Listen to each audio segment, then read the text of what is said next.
dengan perubahan yang terjadi pada seseorang, tentu akan berdampak pada perubahan cara berpikir masyarakat dan mungkin cara berpikir dalam pengembangan sumber daya secara keseluruhan. Salah satu teori yang sangat terkenal untuk pengembangan pendidikan itu adalah teori dari Regelut.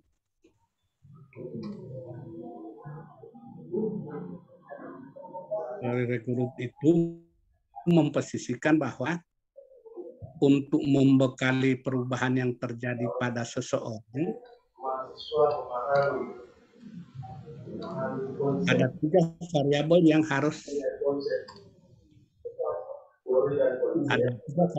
yang harus dioptimalkan penerapannya.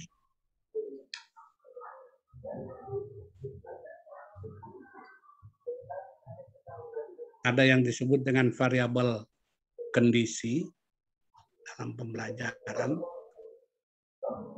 Kemudian ada yang disebut dengan variabel strategi pembelajaran. Kemudian ada variabel hasil pembelajaran.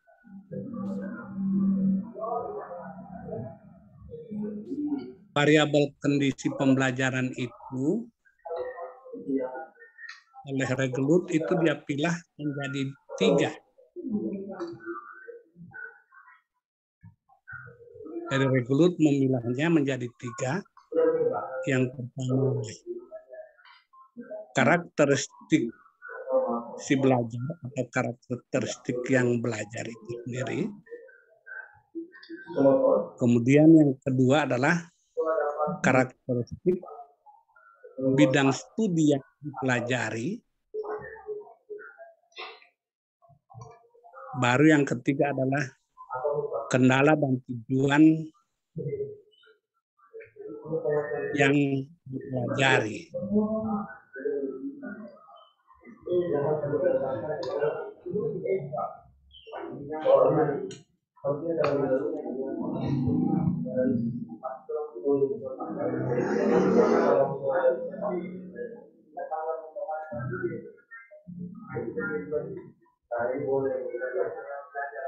Kalau karakteristik yang belajar itu adalah semua variabel eksternal, variabel internal yang dimiliki seseorang.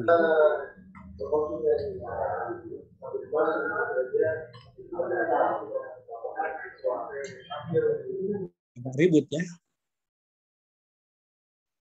Halo? Salah. Kayaknya agak ribut.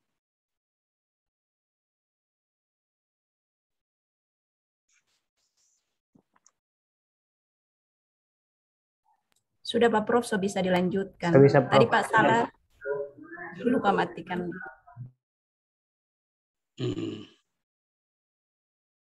Jadi saya ulangi, karakteristik yang dimiliki seseorang itu merupakan variabel internal yang muncul di dalam diri seseorang, lalu dia menjadi pembeda dengan orang lain. Yang membedakan saya dengan Pak Irwan Usman adalah karakteristik itu. Dan hampir dalam beberapa riset itu ditemukan tidak ada yang sama. Itu sebabnya Regelut menyarankan untuk pembentukan optimalisasi pendidikan atau pembelajaran seseorang itu perlu ini menjadi bahan perhatian. Minimal seorang guru atau seorang pembina, seorang pengajar, seorang pendesain, sebelum memulai apa-apa dalam pembelajaran, dia harus melakukan tes analisis karakteristik siswa. Atau juga disebut dengan test entry behavior. Tes tingkah laku masukan. Tujuannya apa? Agar nanti guru, pengajar, pembina, pelatih memberi gambaran, mendapatkan gambaran tentang kemampuan internal yang dimiliki siswa atau mahasiswanya atau anak didiknya dalam rangka merancang dan mengoptimalkan proses pendidikannya. Jadi itu akan menjadi mewarnai, mengilhami siswa saya ini saya mau apakan. Mahasiswa saya ini saya mau apakan. Termasuk saya baru mengkategori tadi mengenal Anda di awal itu. Jadi saya mendapatkan informasi ada yang udah pernah kuliah sama saya. Nah, itu menjadi informasi awal bahwa ternyata ada pengenalan pengetahuan awal yang pernah saya sampaikan terkait dengan mungkin untuk masuk pada pemahaman yang berkaitan dengan pendidikan itu sendiri. Jadi teorinya begitu oleh Regeluth.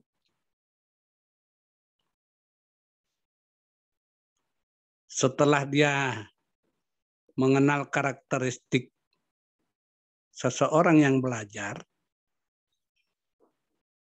maka yang berikut adalah karakteristik yang dipelajari. Seorang calon doktor yang juga dia pendesain, mungkin dia peneliti, atau calon guru, harus tahu tentang karakteristik yang dipelajari oleh siswa atau mahasiswanya atau anak didiknya. Karakteristik bidang studi itu oleh Regeluth dipilah menjadi 3. Ada 3 pemahaman dasar yang berkaitan dengan karakteristik bidang studi. Ketiga pemahaman itu yang terkait dengan apa yang dia pelajari. Apakah dia belajar fakta atau belajar konsep atau belajar prinsip atau belajar prosedur.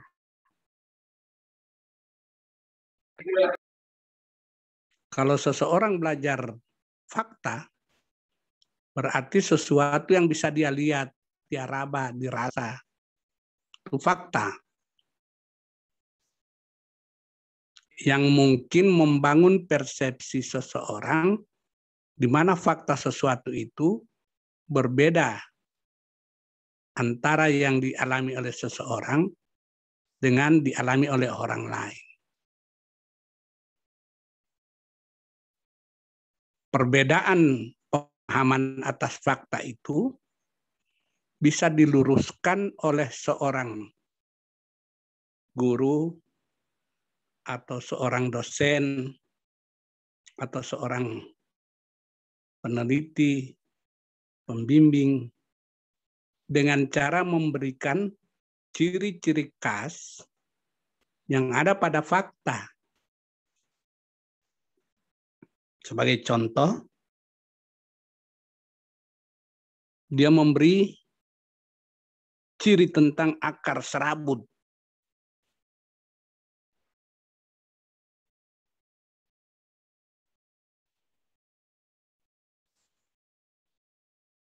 Tentu yang berkaitan dengan akar serabut,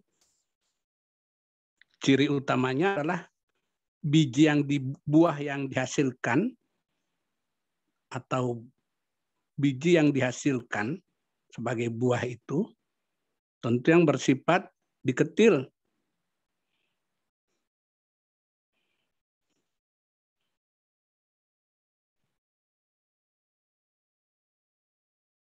ciri-ciri itu nanti yang akan diidentifikasi yang dalam proses pembelajaran ini dapat dilakukan apakah melalui pendekatan individualize, atau kooperatif, atau jurisprudensial, yang Anda kenal dengan model.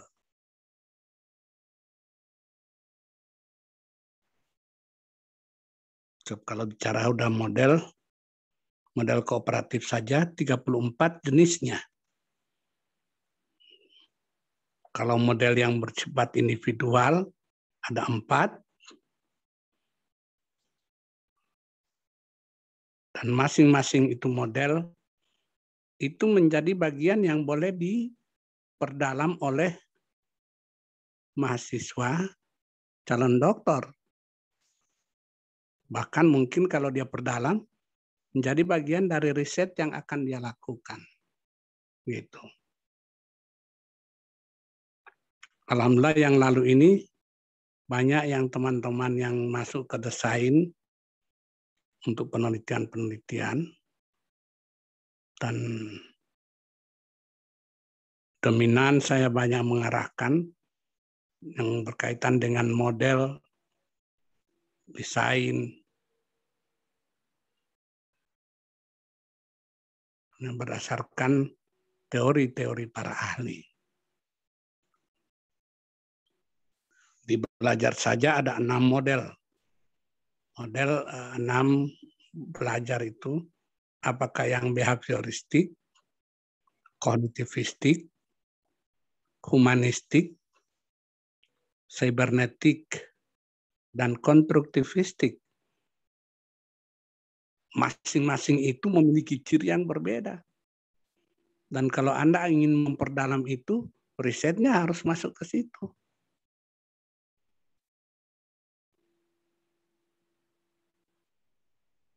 Saya aja memperdalam model elaboratif. Nah, masih banyak model yang dikembangkan, dan itu nanti menjadi bagian dari riset disertasi, yang kebetulan kalau saya sebut ini belum banyak yang melakukan. Mudah-mudahan Anda yang akan nanti melakukan dalam bentuk riset disertasi. Amin, Prof.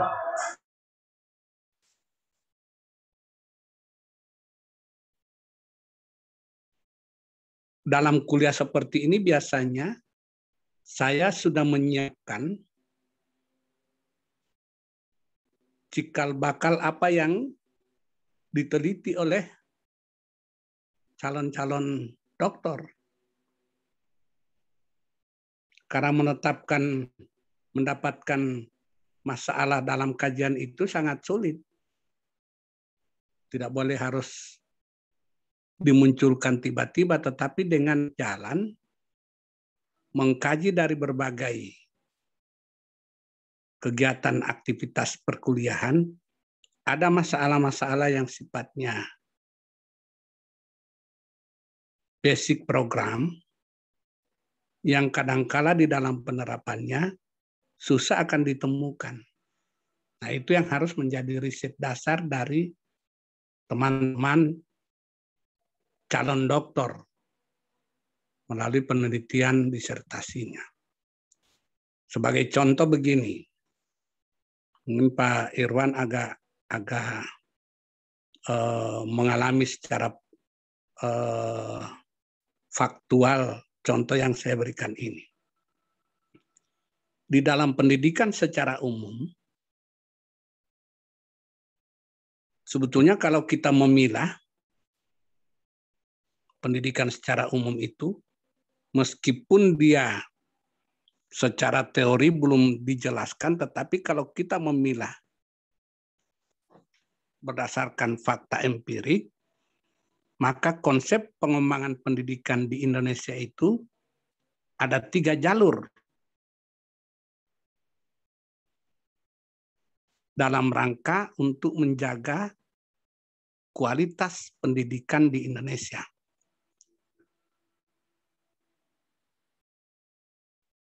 Saya baru baca salah satu jurnal dari jurnal Copernicus itu. Kualitas pendidikan sekarang ini memang merosot begitu masuk era pandemi. Kita melosot sekali, hampir terjun ke bawah. Apalagi dengan kebijakan-kebijakan pendidikan yang kadang-kala saya lihat di ini tidak boleh pakaian seragam. Nah ini kan seolah-olah pendidikan ini, identitas dan label dari pendidikan itu seolah-olah disembunyikan. Nah ada 3 hal yang mempengaruhi dan ini mungkin menjadi bagian dari riset teman-teman calon doktor. Pertama, tetapkanlah standar pendidikan itu. Meskipun kemarin saya ikuti bahwa standar nasional dan evaluasi pendidikan itu sekarang udah dibubarkan. Standar nasional dan asesmen pendidikan itu sekarang udah dibubarkan. Saya enggak tahu apa maunya pemerintah. Padahal itu bagian dari pengontrolan pendidikan di Indonesia dengan penetapan standar. Mungkin kalau saya melihat bahwa konsep awal dari standar nasional pendidikan itu salah kaprah, salah menerapkan. Yang pada waktu itu paling banyak didominasi melalui aktivitas yang dikembangkan oleh LPMP, Lembaga Penjamin Mutu Pendidikan. Mestinya menurut saya, LPMP itu membuat saja standar. Misalnya standarnya kalau diberi ukuran statistik atau ukuran nominal dari 1 sampai 10, maka standar LPMP itu misalnya 789.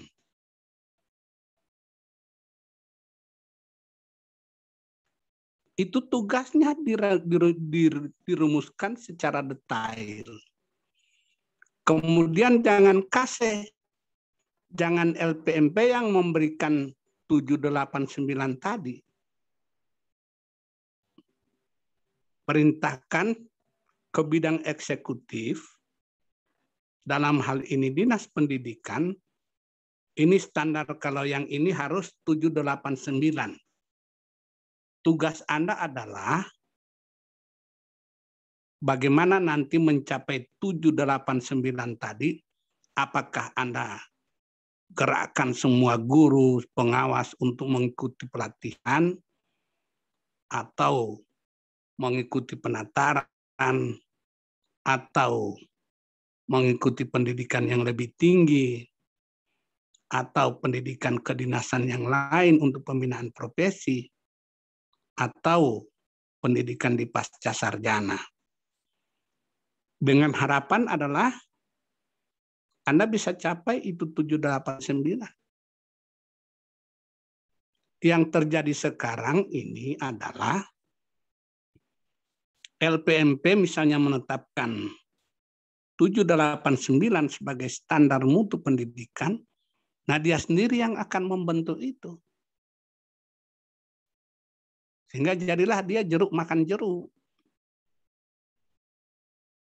Akibatnya apa?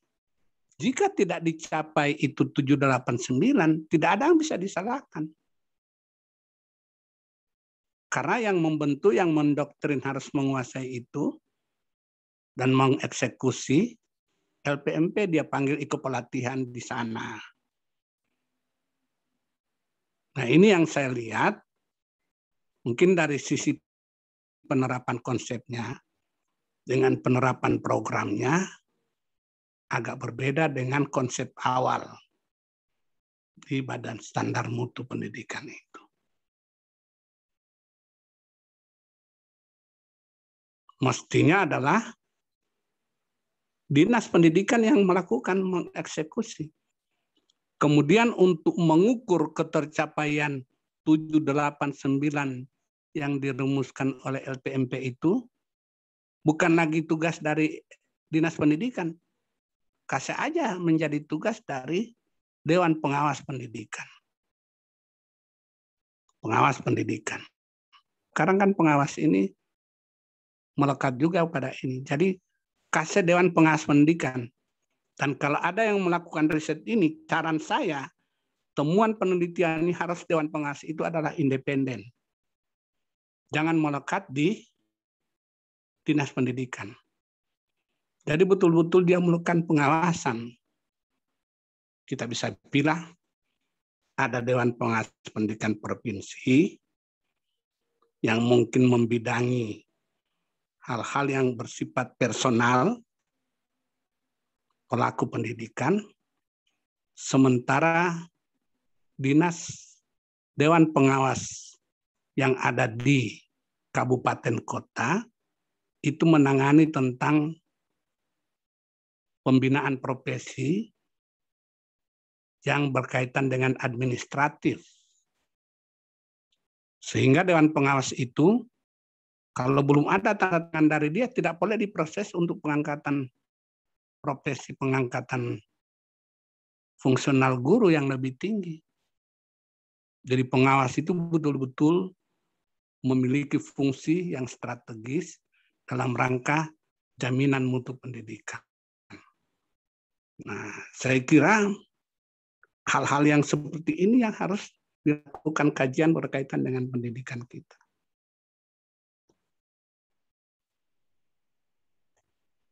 Kalau bisa masih banyak monitor ini. Ada Prof. Masih, Prof. Ada Prof. Masih menyimak semua, Prof. Ada. Jangan sampai saya ngomong, saya lihat partisipannya masih tinggi. Nah, konsep-konsep seperti ini yang saya drive ke teman-teman calon doktor, coba lakukan riset ini dan ini mudah-mudahan menjadi novelty buat perbaikan kualitas pendidikan kita. Nanti substansi kelandasan pendidikan sebentar. Saya memberi dulu gambaran secara umum, terutama esensi pendidikan. Apalagi ada 3 orang dokter. Bahwa dokter itu bukan saya ini, tapi betul-betul lahannya udah terarah dibanding dengan lahan yang bergerak di bidang pendidikan, guru-guru. Ya, kadang-kala guru banyak yang tidak disertifikasi mengajar. Kalau dulu saya masih kepala Universitas Terbuka di Gorontalo, yang ngajar itu yang lulusan paket C mengajar di SD. Di daerah Pak Irwan itu banyak dulu. Sumalata. Nah, mudah-mudahan sudah ada perubahan karena makin banyak yang lulus. Nah, maksud saya, di awal-awal ini Anda sudah melakukan kajian, ada hal-hal yang sifatnya basic problem, yang nanti dikaji menjadi bagian dari disertasi.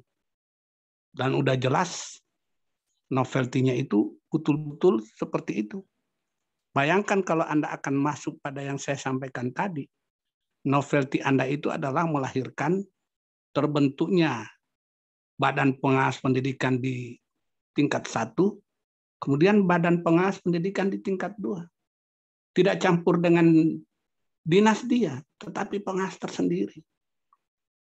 Yang jeleknya sama kita ini mohon maaf Pak Irwan, mungkin Pak Irwan kepala dinas, masih melekat dia. Sehingga tidak ada kewenangan yang mestinya pengawas itu termasuk kepala dinasnya, diawasi, kepala bidangnya, sampai dengan pelaksana strategisnya. Tetapi karena dia melekat, tidak terjadi itu. Nah, kelemahan yang ada di dunia pendidikan kita sekarang ini, selain kualitasnya yang sudah saya baca di jurnal Copernicus sudah terjun bebas ke bawah, ada hal-hal yang sifatnya strategis juga yang lupa kita akan libatkan dalam rangka menjamin peningkatan kualitas pendidikan itu sendiri. Saya minta mungkin teman-teman sudah ada yang mencoret-coret apakah model perekrutan pengawas atau konsep akademik tentang rancangan pengawas pendidikan tingkat tinggi, tingkat 1 dan tingkat 2. Sampai dengan merancang apa standar pengawas itu, apa standar pendidikan pengawas. Bahkan bisa mungkin apa yang Anda rancang dalam disertasi itu, dalam rancangan disertasi, bisa mendorong kerjasama pelatihan dengan perguruan tinggi yang ini yang dibutuhkan dalam pengawas yang baru akan dibentuk. Artinya kalau pengawas betul-betul menjadi profesional. Termasuk perekrutannya. Pengawas bukan mengalihkan guru yang sudah senior, yang semua pensiun menjadi pengawas. Tetapi pada saat penerimaan pengangkatan guru baru, ada juga pengangkatan pengawas baru. Sehingga betul-betul yang bersinergi. Anak-anak muda betul semua. Sehingga bekerja dengan kompetensi yang tinggi, sehingga kualitasnya bisa terjamin. Nah, ini mungkin pengantar saya beri kesempatan kalau ada yang bertanya. Silakan.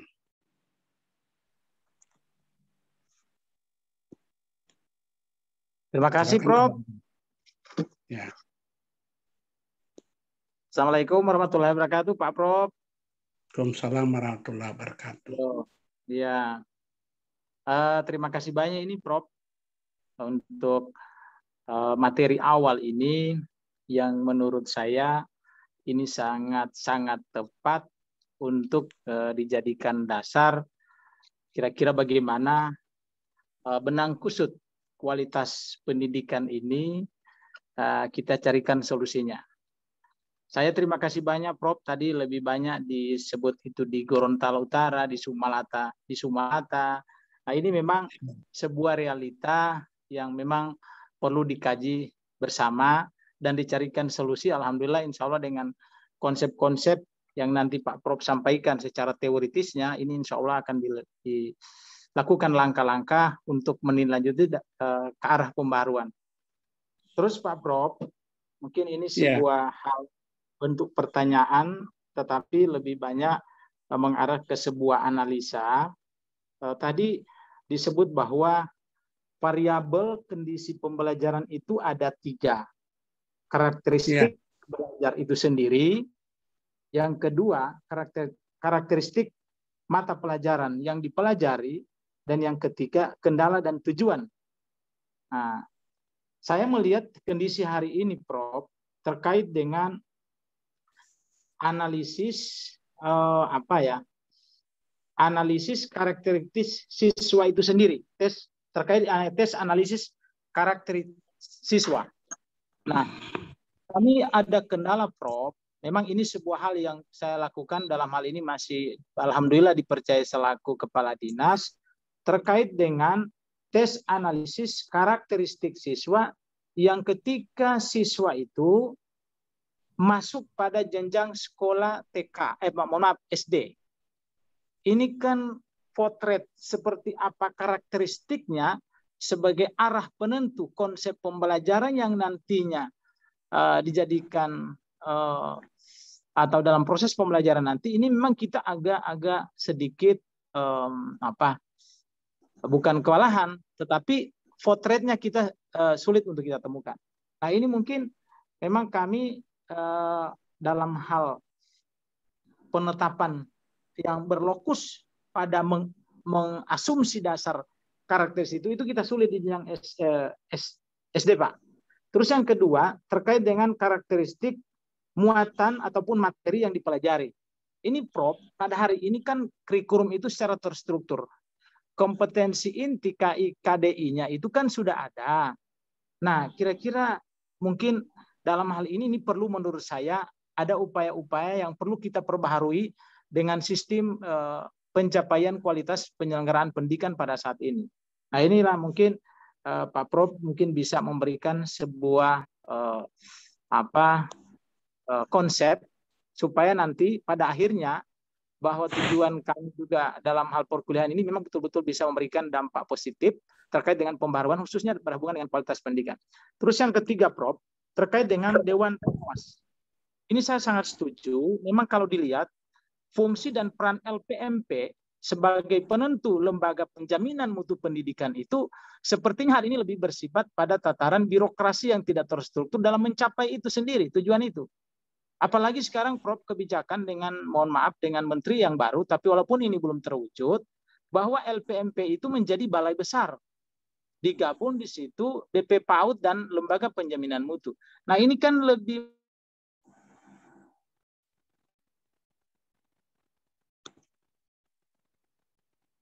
bagaimana?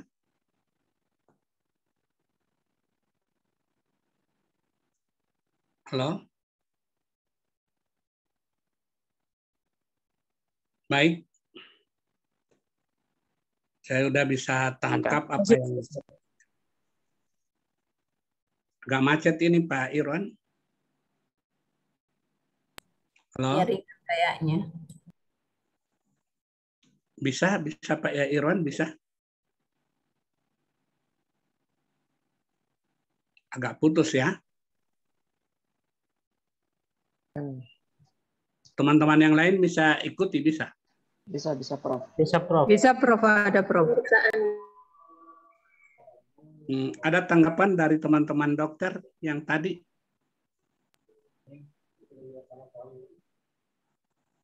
Yang ditanyakan Pak Irwan tadi.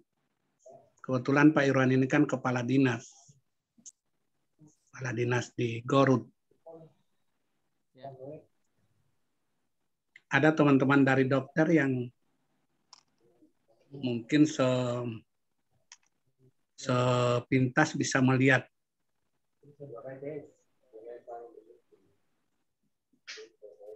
Ada.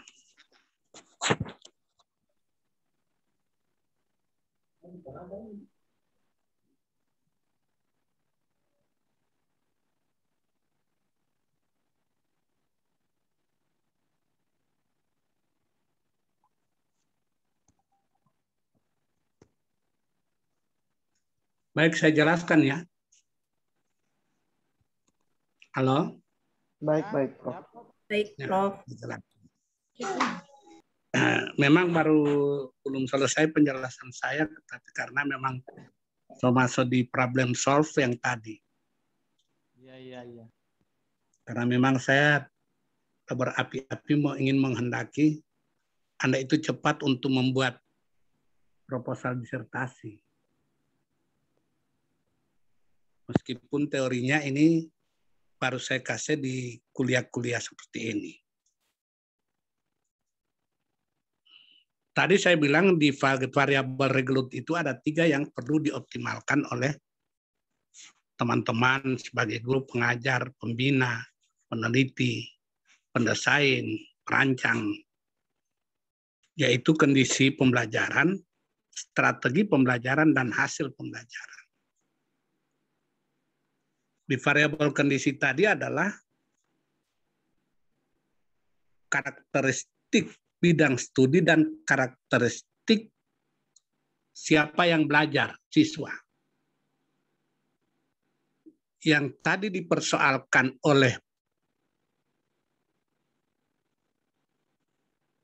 Pak Usman tadi, Pak Irwan, sangat sulit untuk menentukan karakteristik siapa yang belajar itu. Artinya kalau saya mau ingin jelaskan lebih detail, anak yang Anda ajarkan di hadapan Anda itu mestinya terilhami lebih awal apa yang dimiliki, potensi yang dimiliki oleh anak. Apakah anak ini lebih ke, nah itu. Apakah anak ini lebih ke penguasaan secara numerikal, penguasaan secara auditif, penguasaan secara visual, penguasaan secara kinestetik. Dari 11, kalau menurut ini Grofi, ada 11 arah potensi yang dimiliki seseorang. Ada yang lebih menguasai persoalan numerikal. Ada yang lebih menguasai linguis, bahasanya. Ada yang lebih ke teknikal. Mestinya, cuma ini kan hasil riset belum ada Pak Irwan, mestinya lebih awal dari SD, sudah ada penjabaran itu. Penelusuran tentang potensi-potensi yang perlu dikembangkan kepada seseorang. Kalau dia lebih ke teknikal, itulah yang menjadi pilihannya untuk ke jenjang pendidikan berikutnya. Cuma persoalannya, sudah disiapkan jurusan untuk penjenjangan pendidikan berikutnya, tetapi perangkat analisis asesmen yang akan mengetahui potensi daripada seseorang anak itu belum tersedia. Saya sudah mengembangkan beberapa tes potensi akademik ini yang berdasarkan kemahiran dari anak. Ada yang lebih mengarah ke numerikal.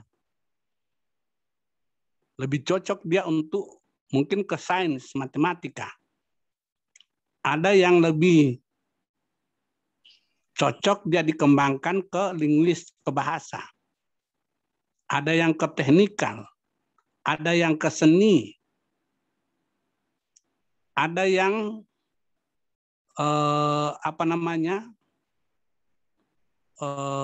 yang meruangkan. Kalau yang meruangkan itu lebih senang dia dalam hal penataan, mungkin itu yang menjadi arsitek. Itu jangan tunggu nanti di mahasiswa atau di SMA. Dari SD sudah boleh dia dites.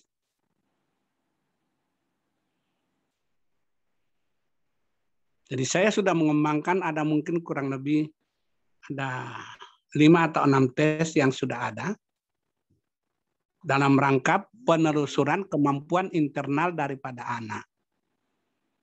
Dan mungkin kalau dalam mata kuliah seperti ini agak susah karena harus ada pelatihan khusus dia.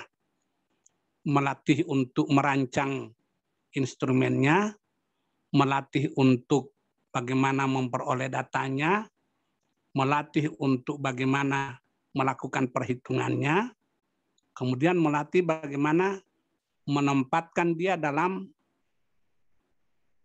keahlian atau potensi tertentu tadi.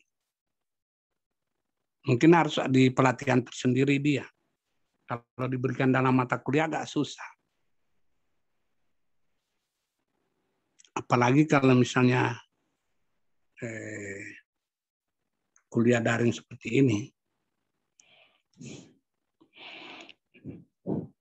Itu yang visual dengan audiovisual itu saja. Masing-masing ada 20 perangkat instrumennya.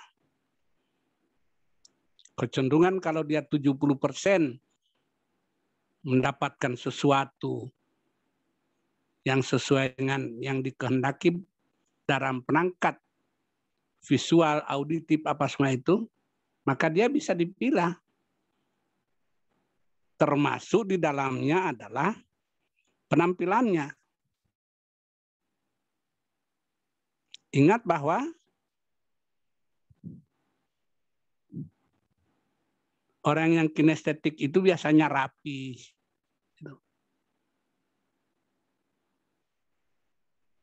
Jadi kalau berhadapan dengan orang kinestetik, dia penampilannya rapi. Kalau dia nyisir, memang sisir betul-betul bagus. Tapi Anda juga berhadapan dengan anak yang kadang-kala kerah kemejanya itu tidak teratur tempat duduknya. Nah itu karena karakteristik yang dia miliki itu berada pada dimensi karakteristik yang agak lain dengan yang lain. Itu saya bilang karakteristik siswa ini satu sama lain memang berbeda. Hampir tidak ada yang sama gitu. Nah, mudah-mudahan apa yang ditanya Pak Irwan itu satu saat nanti kalau ada waktu kita mau lakukan pelatihan, udah pengenalan langsung praktek gitu. Siap, Prof. Insya Allah. Insya Allah. Apalagi kalau kepala dinas yang memediasi. Insya Allah, Prof. Ya. Izin, Prof. Sharing, Prof. Ya. Ya. Jadi memang kalau dilihat, sengaja ini saya angkat, apalagi sangat bertalian erat dengan mata kuliah yang sekarang Pak Prof. ampu. Karena memang begini, secara struktur dalam sistem kelembagaan pendidikan, bahwa kita mengenal siswa kelas 1, kelas 2, kelas 3, dan seterusnya. Nah, kalau dilihat dari sisi analisis tingkat kemampuan dan perkembangan anak, itu bahwa kita hanya mengenal kalau SD itu mengenal 2 kelas, yakni kelas rendah dan kelas atas, yakni kelas 1, 2, 3 itu kelas rendah dan kelas 4, 5, 6 kelas atas. Nah, ini kalau menurut kita melihat dari sisi tes analisis karakteristik siswa ini sangat tepat sekali. Sehingga memang dari sejak SD itu kita sudah mengenal arahnya kemana. Sehingga saya punya pemikiran, Prof, kalau perlu tidak ada penjenjangan kelas 1, 2, 3, 4. Kira-kira seperti itu. Ini menurut saya. Apalagi kalau dikaitkan dengan pada jenjang pendidikan prasekolah, yakni pada TK PAUD. Yang pada sisi lain ada hal tertentu kita tidak mengenal karakteristik dia. Mungkin masih umur prasekolah ini seperti apa. Sehingga kita pada ketika dia masuk siswa kelas 1, memang sudah ada arahnya. Nah ini yang sedikit perlu, insya Allah dengan apa yang Pak Prof sampaikan tadi, perlu ada pelatihan khusus. Dan saya ini penting sekali, paling tidak itu guru kelas 1 itu memang betul-betul memahami bagaimana menganalisis karakteristik siswa ketika dia sudah mulai duduk di kelas 1. Inputnya dari usia prasekolah. Kira-kira begitu, Prof. Iya, iya. Jadi yang saya tangkap adalah memang penting ini. Eropa Barat itu Pak awalnya tidak ada penjenjangan ini, tetapi mereka berlaku di sana sistem kredit semester itu kan mestinya adalah penjaringan bagi mereka yang tidak memiliki kemampuan pencapaian kompetensi, maka dia akan ditinggal. Dia akan ditinggal kemudian memenuhi dulu kemampuan kompetensi yang dia miliki. Kalau di Indonesia dulu kan mungkin pemberlakuan kurikulum 10 tahun lalu dilakukan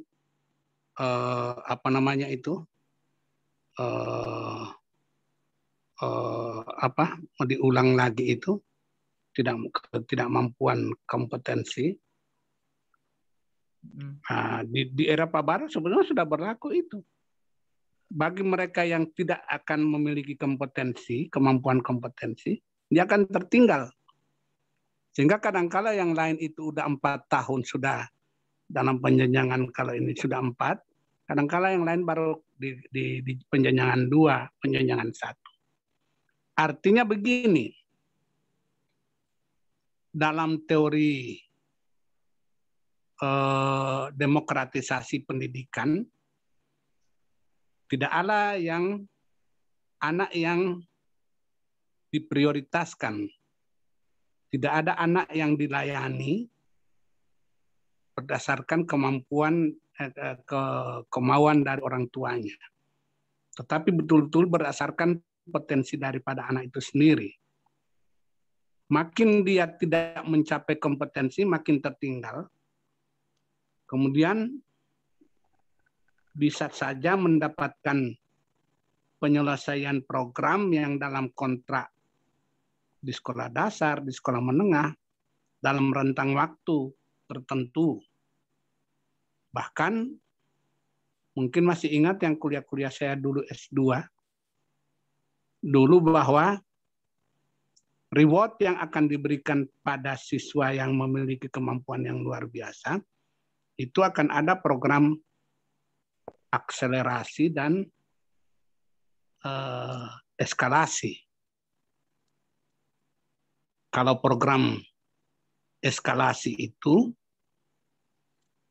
dia akan mengikuti pendidikan di tiap-tiap kelas, tetapi dalam rentang waktu mungkin tidak 1 tahun, tapi 8 bulan.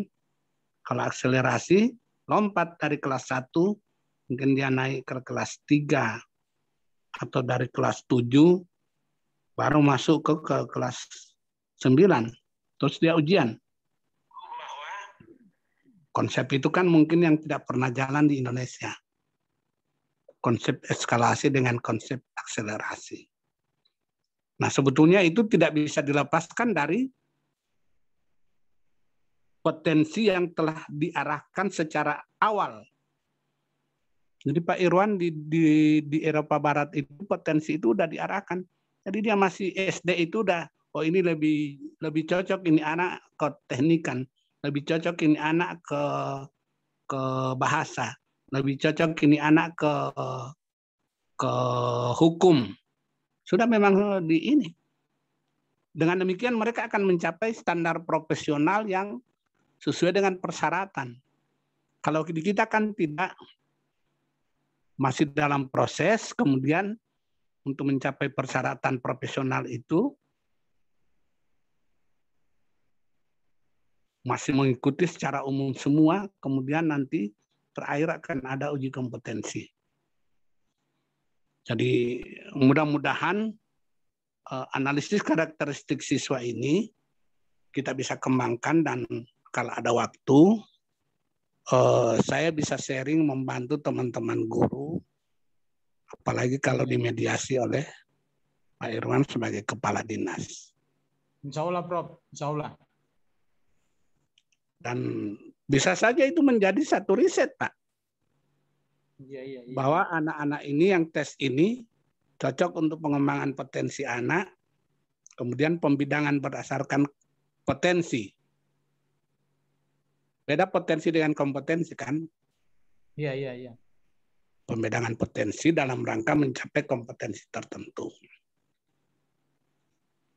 Itu mungkin pertanyaan jawaban saya yang berkaitan dengan analisis karakteristik siswa. Iya. Mungkin saya lanjutkan ke strateginya. Tidak seberapa jam ini? Masih setengah jam lagi. Setengah jam lagi ya? Setengah jam, Prof. Jangan sampai semata putus. Biasanya saya kasih kuliah yang S3 yang lalu pernah yang prei tak putus. Kalau Zoom ini, Prof, alhamdulillah tidak terputus, Prof. Terputus. Iya, masih free, Prof. Berapa jam, Prof? Setengah jam lagi. Setengah jam lagi, Prof. Yang kedua adalah variabel strategi. Variabel strategi itu adalah cara memanipulasi atau melakukan perubahan sesuatu untuk menyampaikan konten atau materi kepada anak. Apakah dengan cara individu, kelompok, atau inilah yang disebut dengan metode. Yang dulu kuliah saya, setelah saya identifikasi ada 96 jenis metode. Metode tertua itu adalah metode ceramah. Metode tertua itu. Kemudian ada metode yang berkembang sekarang. Silent way. Apalagi ini metode belajar daring. Yang dekat belajar daring itu mungkin adalah metode home visit. Orang tua yang akan datang ke rumah sambil memantau apakah anak-anak bisa belajar betul atau tidak. Kalau tidak ada karena memang jaringan tidak ada. Yang kedua, kalau jaringan ada, HP-nya mungkin bukan HP Android sehingga agak susah. Sehingga kalau menurut saya, dalam rangka belajar daring sekarang ini, sekarang stigma pendidikan ini udah berubah sekali. Saya sekarang sedang mencari teori-teori yang agak terbaru yang berkaitan dengan pembelajaran daring. Kalau yang saya sebut tadi variabel ini ya, itu variabel pembelajaran yang konvensional. Sekarang orang tidak laku. Yang ditata itu bukan menata ruangan belajar di sekolah, tetapi yang ditata itu adalah ruangan belajar guru atau dosen, mungkin ukuran 3x2 atau 3x3 di rumah masing-masing. Yang mungkin latarnya berbeda. Hari ini dengan latar merah, berikutnya latar biru. Sehingga yang ditata itu adalah ruangan tempat belajar. Dengan demikian nanti tugas utama daripada guru adalah menata pembelajaran yang menjadi sumber di mana adalah Anda itu adalah sumber voice yang menyampaikan. Karena kebanyakan orang kasih kuliah, kasih ini itu mungkin cuma dalam mobil. Sehingga memang harus diatur dengan bagus. Sama dengan sekarang, kalau buka rumah makan sekarang susah sekali. Jadi di era pandemi sekarang ini, jangan buka rumah makan. Yang dibuka adalah tempat masak di rumah, kemudian bagaimana mengantar makanan tadi itu adalah ada delivery-nya, tukang antar. Itu bisa laku banyak dia. Tapi kalau buat rumah makan yang konvensional, apalagi dengan pemberlakuan PKM ini, jam 9 saya tidak boleh memasok, padahal itu oras-oras makan kalau jam 9. Rumah makan kan tidak boleh lagi buka. Nah, banyak hal-hal yang kreatif yang muncul ketika berhadapan dengan suasana ini. Ingat bahwa dengan pemicu virus kecil ini merubah tatanan proses pembelajaran dari masyarakat dunia, termasuk kita, memang berubah total. Dari belajar konvensional ke belajar maya. Yang mungkin dulu kita masih membayangkan bagaimana sistem untuk belajar daring ini. Dengan yang sekarang kan ada 6 program selain Google Meet ini. Ada 6 program yang mungkin lain. Dan mungkin akan bermunculan lagi. Bahkan saya baca di salah satu jurnal lagi, 2025 itu, meja itu udah ditindis itu udah muncul sebagai media untuk pembelajaran. Jadi meja terbuat dari kaca, kemudian di situ dipasang ada chief. Begitu kita ini udah gaya, ini muncul semua yang kita mau ingin pelajari. Mengenal fauna, flora, apa semua udah di situ semua. Nah itu anak-anak yang akan menikmati 2025 nanti yang akan datang. Udah makin dekat apa yang nanti dia pelajari. Dan ini tantangan dari kita sebagai masyarakat yang berkecimpung di dalam dunia pendidikan. Nah itu strategi. Jadi lebih ke arah metode. Kemudian yang ketiga, variabel hasil. Variabel hasil itu ada 3. Yang terjadi di sekolah selama ini adalah keefektifan pembelajaran. Keefektifan pembelajaran itu adalah perbandingan yang dicapai antara tujuan yang ditetapkan dengan perolehan yang dicapai dalam belajar. Misalnya tujuannya 100, dia capai cuma 60. Maka dia efektif 60%.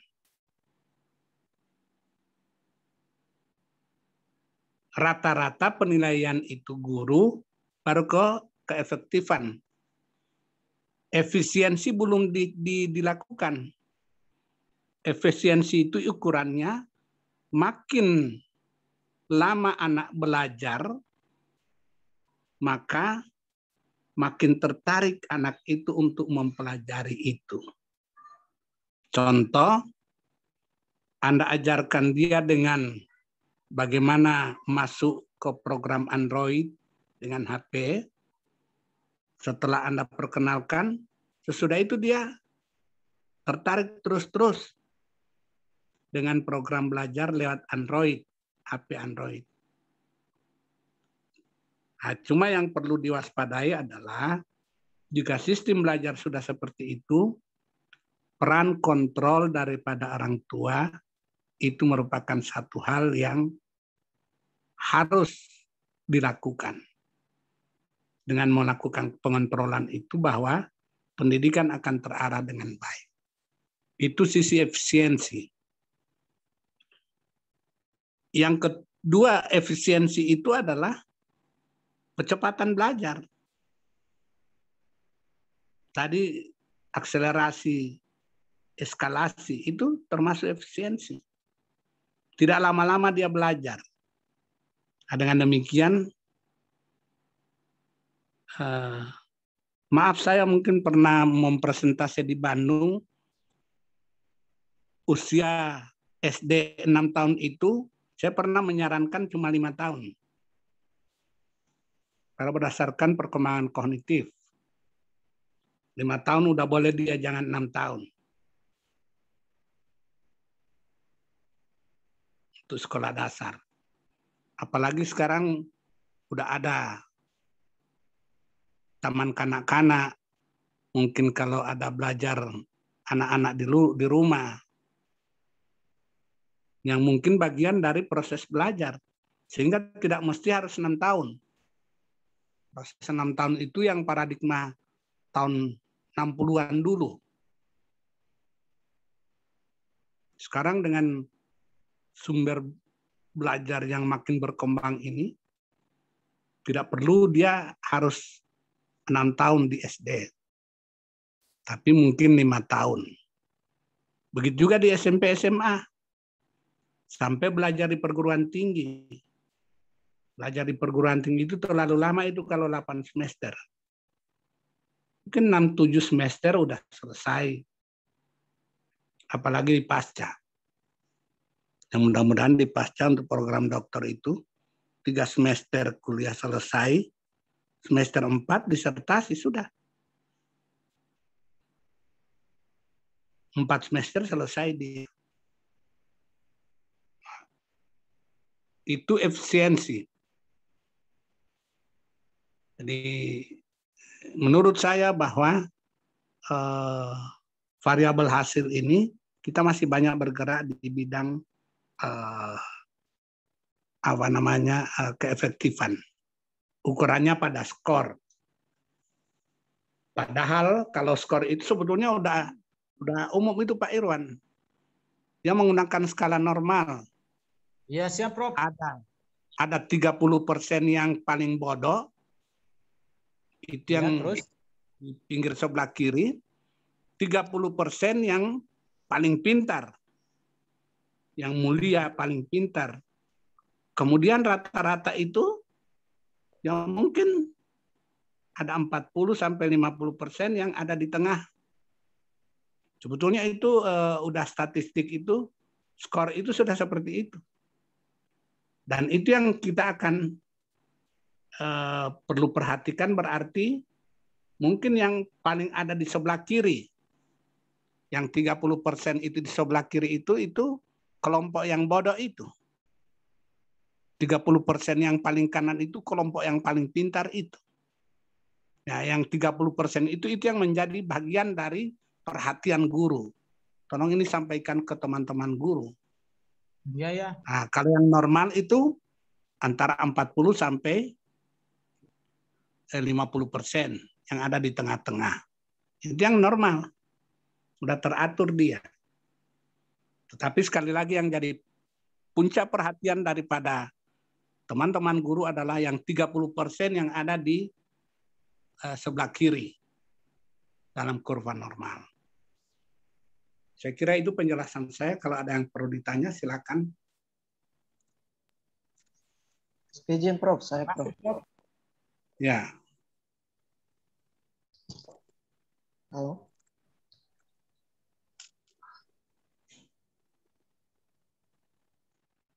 Halo, Prof. Silakan Pak Kamarudin, silakan. Ya, baik, Prof. Tadi ada tentang teori Regud itu, hanya menyimak terkait poin ketiga ini, terkait dengan variabel hasil ini, berbicara kecepatan belajar, kadang-kadang dibatasi oleh sebuah regulasi kebijakan pendidikan, di mana seharusnya anak, katakanlah PAUD itu, seharusnya tidak bisa dibatasi hanya sampai katakanlah 1 tahun atau 2 tahun, padahal anak ini punya potensi, sudah punya kemampuan belajar. Kemudian pada saat mau masuk di SD juga, hanya sampai menunggu 6 tahun, katakanlah begitu. Padahal anak ini punya kecepatan belajar atau kemampuan belajar, punya potensi itu, seharusnya umur 5 tahun itu dia sudah punya kemampuan, tapi dibatasi oleh regulasi kebijakan pendidikan. Mungkin ini butuh arahannya, Prof. Pandangannya, Prof. Sekian, Prof. Oke, Pak Kamarudin. Jadi begini, di dalam teori Piaget, John Piaget ya, itu proses berpikir anak itu ada 4 kategori. Proses berpikir sensori motor, kemudian ada praoperasional konkret dengan operasi formal. Anak-anak yang ada pada di SD itu berada pada kategori berpikir konkret. Yang dalam klasifikasi kalau dengan pengumuran itu sekitar 5 tahun. Oleh karena itu, untuk menerima siswa itu umur 5 tahun itu sudah harus ada di sekolah dasar. Kemudian jangan dia lama di sekolah dasar, tetapi dalam teori paling banyak umur 11 tahun itu udah berpikir formal. Sehingga pada posisi umur 11 tahun udah lulus di sekolah dasar dia. Itu berdasarkan teori dari Viase. Anda berdebat dengan kebijakan yang dikeluarkan pada regulasi di daerah, kalau tanpa menggunakan teori, itu nihil. Oleh karena itu, kaji teori itu, kemudian ini menjadi bagian dari rembuk pendidikan dibicarakan dalam rangka apa? Sumber belajar itu sudah sangat optimal ada di lingkungan anak-anak yang belajar. Sebagai contoh, Anda sekarang kasih HP itu anak-anak yang SD dengan berbagai ini strategi, mereka mampu sekali untuk belajar Android itu dibanding kita. Karena memang kecepatan mengadopsi dalam teori difusi inovasi, anak-anak itu kecepatan mengadopsinya sangat tinggi sekali. Dalam teori difusi inovasi itu nanti akan ada mata kuliah tersendiri. Itu sebabnya yang saya katakan tadi bahwa Anda kuasai teori, kemudian kalau ada rembuk pendidikan, bicarakan itu, kemudian sampai Anda kalau perlu membuat naskah akademik, dimasukkan ke Dewan menjadi regulasi. Bahwa anak-anak sekolah dasar itu umur 5 tahun itu mestinya sudah harus ada di sekolah. Kemudian umur 11 tahun sudah harus keluar. Sehingga umur 12 tahun dia mulai masuk di SMP.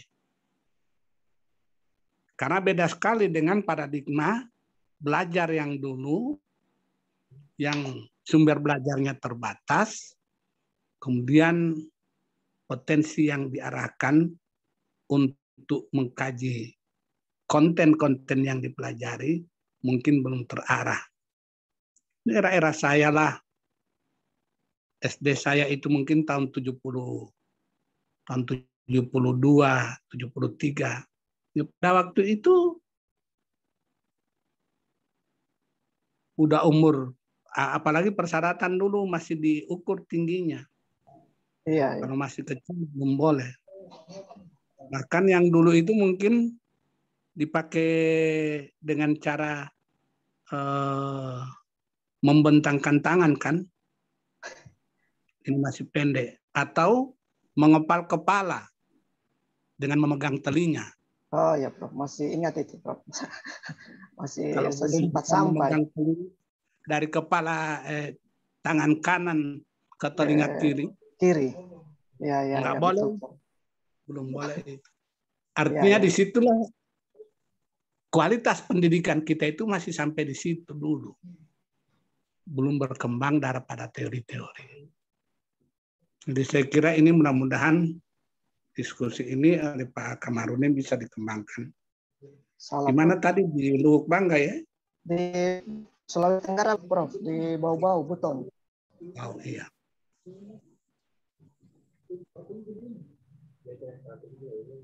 Mungkin cukup kita. Ya. Karena apa yang S2 Dikdas bak SMS mereka. Iya baik Prof. Jadi saya terima kasih sudah ada pertemuan pertama kita. Tugas ketua kelas adalah memfoto suruh buka itu ini visual foto, kemudian foto kirim ke Kaprodi dengan kirim ke saya. Baik, Prof. Bukti kita ini. Silakan teman-teman buka ininya, fotonya. Aktifkan kamera. Wirwilda, Bu Sri. Bu Dokter Sri. Tambah foto tuh orang budak. Silakan difoto dulu. Bu Sri. Ya.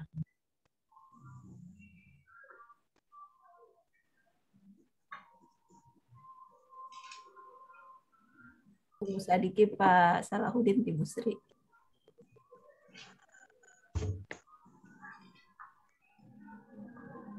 Insya Allah Pak Prof bisa sharing lanjut lagi walaupun bukan dalam situasi kuliah. Oh, bisa. Ya, kaitan dengan kajian-kajian yang mengarah pada kualitas pendidikan. Iya, termasuk tim saya ini kan ada berapa ya? Ada ini 3 ya? 3 orang. Ada Prof di saya itu kan ada, kami kan kaitan dengan kebijakan penjabaran visi misi bupati, wakil bupati. Di saya itu masih ada satu kekurangan, satu program, yakni Pusat Analisis Pengembangan Pendidikan Gorontalo Utara. Nah ini yang mungkin saya setuju nanti saya sharing pelibatan unsur akademisi. Insya Allah. Prof. Ya. Buton juga kalau butuh saya persilakan gitu. Insya Allah Prof, nanti saya komunikasikan. Iya, insya Allah. Oke, saya kira saya akhiri kuliah saya. Saya mohon maaf. Mungkin kita agak terlambat sedikit. Dan kalau ada yang perlu disampaikan boleh lewat WA, boleh juga lewat telepon. Oke, terima kasih. Mari kita sama akhiri. Assalamualaikum warahmatullahi wabarakatuh. Waalaikumsalam warahmatullahi wabarakatuh. Waalaikumsalam warahmatullahi wabarakatuh. Pak Ketua sudah dipoto, Pak Ketua. Pak Subair, munculkan kamera Pak Subair. So boleh nambah foto itu, so kelihatan itu. Pak Subair. Buka dulu lensa. Kamera Pak Subair, Pak Kadis. Udah siap ini, udah dibuka ini Prof. Ketua. Oke. Pak Jubair. Pak Subair aktifkan dulu kamera. Anatomi ini dari gejala atau dari keluhan kepala badan. Enggak apa-apa lah. Lalu nanti kalau mau diapakan DP anak. Itu aja yang penting sudah ada nama. Ya, siap. Baru habis lah. Kameranya saja, Pak. Halo, Pak Subair lagi ada kegiatan di sini. Selesai foto. Oke, sudah ya. Oke. Izin ketua, terima kasih. Ketua izinnya. Iya, siap Ibu. Yes. Sampai ketemu lagi pertemuan berikutnya. Oke. Ketua ya. Ya, siap Pak Kadis, ya, siap. Oke, siap. Makasih. Assalamualaikum. Assalamualaikum warahmatullahi wabarakatuh.